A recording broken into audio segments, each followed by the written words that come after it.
On the way tayo sa shop. Kasi tumawag sa yung si admin, no? Andito yung boss ng Evo. Yun sa sa marketing, siya yung nag-asikaso ng mga natin, ng mga pictures, sa mga video ng Team Graffiti. Dito daw siya ngayon. Surprisein natin. Ito. Boss Jin! Ano gagawa mo dito? Ano gagawa mo dito?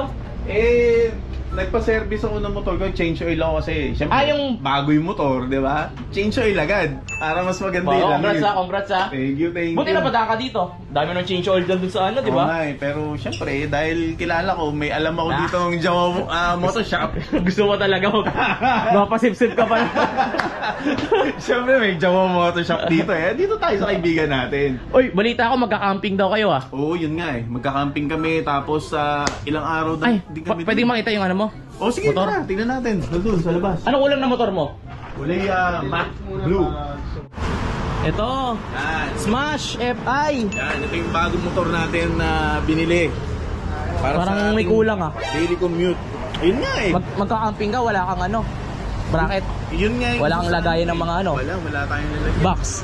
Pag naka-backpack pa naman, mabigat. Mabigat talaga yun. Kasi kailangan talaga natin dito, meron tayong box. Ito. Meron ba tayong kakasadyan para dito? Meron tayo, ito. Kasi natabo na siya ng mga ipapamigay natin sa December Ang dami mong paparapol mo. Ito lahat yun? Nakaharang nakaharang. Ito yung mga K3 bracket. Ayan, K3. Ito yung, ewan ko kung meron pa, na sold out na ata yung Na-sold out na? Yung Smash, tingnan ko meron pa. Ang dami palang bumibili ng K3 na bracket. Admin, ilan pa yung Smash natin? Ilan na lang? Meron pa ba tayo? Order ko lang nung last isa na lang. Alam mo, isa na lang. Parang sa akin talaga yan Para sa'yo. Ulit pa kuha, admin. Sige, pakuha. Grabe naman, mabili pala talaga ang K3 na bracket. Ano ka ba? Basta pag K3, lifetime warranty. Tapos, kita mo, CNC cut na siya. Lifetime warranty? CNC cut siya, tingnan mo. CNC cut na siya. Ngayon na nakakita ng bracket. Naka-CNC cut na yan. Precise lahat ng cut yan. Galing na to. Ayun yung pinaka-bestseller ngayon sa amin. Parang laser cut po. Tingnan mo yung detalye nung ng logo. Oo. Kakaiba talaga. Sige, sagot ko na mo. Talaga? Ayun talaga pinunta mo dito Grabe naman si Jawo. Grabe. Sabi ko, bakit pupunta dito si Boss Jin? Sabi ko, magpapaano to para may kailangan to. Nahuli mo yung kiliti ko Ayan, sige, pakita natin to. Nag-iisa na lang to. Sige, sagutin na natin to, K3. Magaling ka, Boss Jin Magaling ka chumamba at chumempo Akalain mo, nag-iisa na lang yun? Tapos pumunta ako?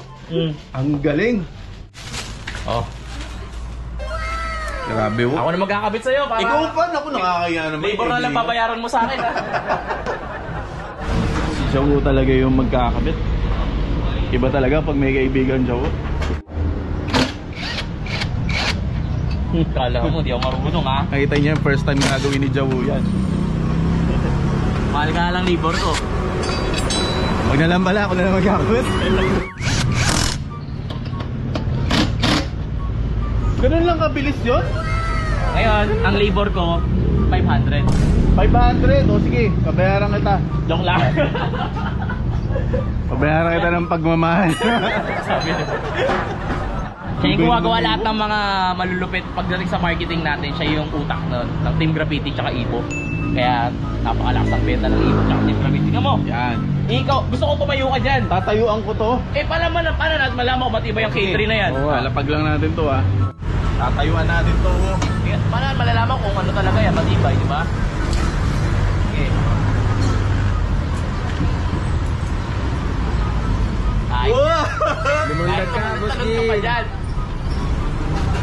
Pucha, kayo ba itong K3 bracket mo? Antibay!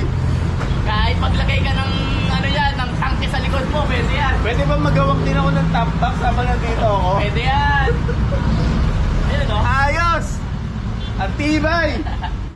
Okay. Maraming salamat po at buti na lang dito ako pumunta sa Jawo Moto Shop. Hindi ako nagkamali. Buti tumawag sa akin yung ano ko, staff ko kasi kung hindi ko malalaman na hindi ka narating dito. So lang natin pagbigyan ng boss natin. Hindi ko naman kasi alam na makikilala din nila ako. Kaya ba? naman ganun. Kilala ka ng mga boss ko na yan, mga staff ko. Grabe ka. Paano? Thank you, Jawo. Mag-ingat Thank you sa K3 bracket mo at makagala na ako ng malaya.